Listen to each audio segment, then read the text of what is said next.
Welcome to Beads, Baubles and Jewels. I'm Katie Hecker, your host, and we move beyond the simplicity of our own environment to inspiration from the exotic, beginning with Tracy Gonzales. Welcome, Tracy. Thanks, Katie. I'm glad you're here. I'm glad I'm here too. This is a beautiful project. Thank you. Really fun, and I could see it going a lot of different ways.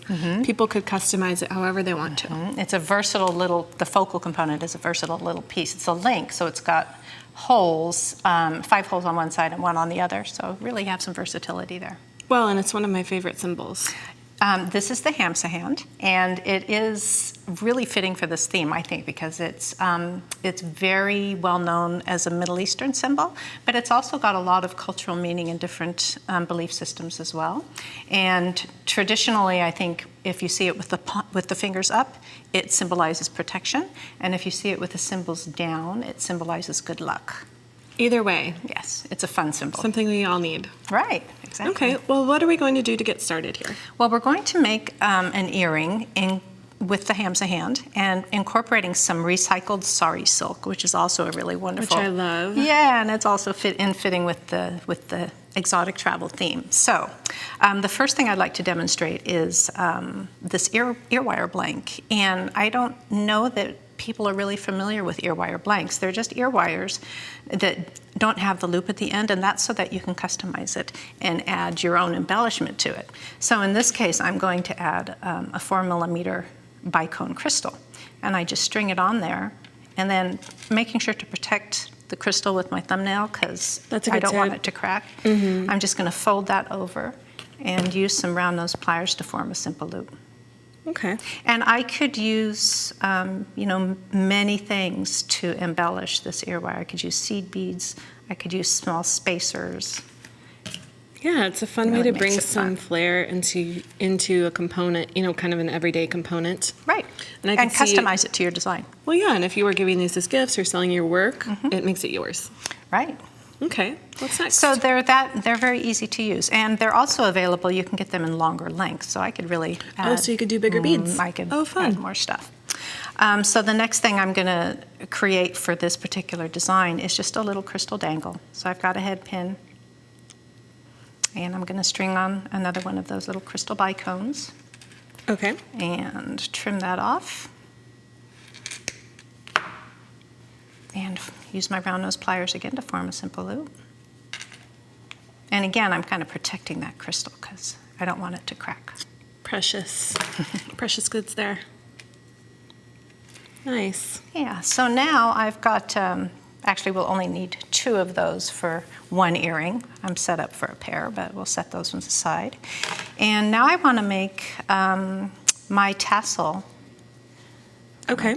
With my chain, I've got a couple of lengths of a fine chain about 6 inches long and a piece of that sari silk also about 6 inches. And the first thing I'm going to do is fold this piece of sari silk in half. And I've also got some 24 gauge craft wire, just a small piece. Okay. So I just want to, I've got my fold up there, and I'm just going to wrap that to secure it. Yeah, and this piece seems like perfection is not the goal. It's not. Security is a goal. Your wire wrap does not have to be all tidy and pretty. That's totally a designer's choice. You have designers who really like their wire wraps very neat and tidy, and others who are very flexible about it. So now I've got that wrap secured, and I trimmed off the extra. Okay.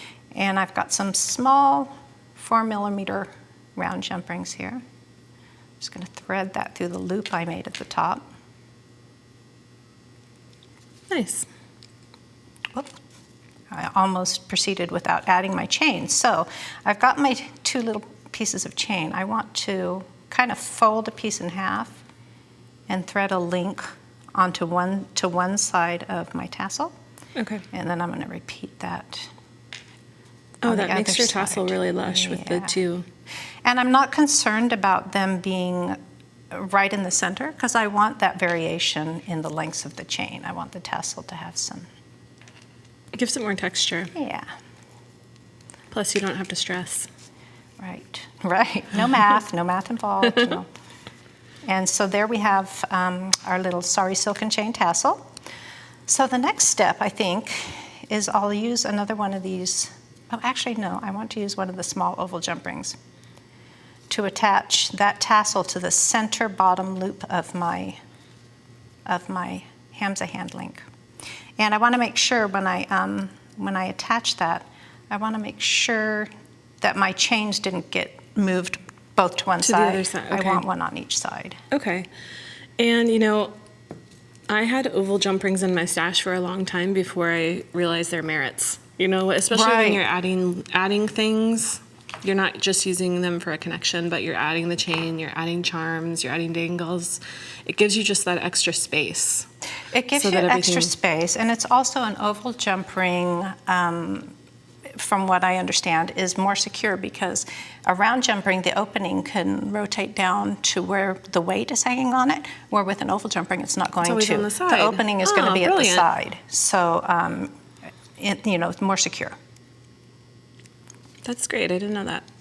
Less risk of it opening up from the weight of whatever's hanging on it.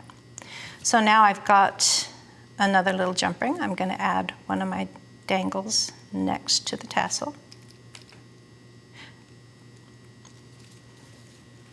Good. So you're just building it all out. Yes. You know, and if somebody is making a different look, they can use all of these same techniques and create them in their own way to create something very specific to them. Yeah, I mean, there's the sari silk, if you've ever seen it in a store, it just comes in a dizzying array of colors. It's really beautiful. So there's a lot of potential there for different designs. Yeah. So now I've got my little ear wire, and I'm just going to add that to the top. Okay. Great. And you know, when you open an ear wire loop, it's like a jump ring. You never want to open it by opening up the loop. You always want to do the side-to-side twisting motion. Right, I always do this deal. There you go. Not this.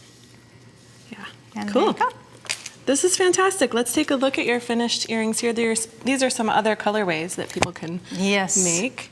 And the same technique with this one. I think I added dangles. You know, the hand has the 3 fingers and the thumb and then the pinky, sort of. So I added little dangles to those outer fingers as well on this one. And I use sea beads on this one instead of the crystals. Well, and with pewter components like this, if the holes aren't exactly the way you want them, you can just make more. That is true. It's pewter is a fairly soft alloy, so it's really easy to use metal hole punching tools to make additional holes, or use round files to enlarge a hole. They're very versatile. Yeah, they really are. Well, there's another pair of the fuchsia earrings. And then let's take a look at that bracelet. That is beautiful sari silk too. It's a great design. It's wonderful.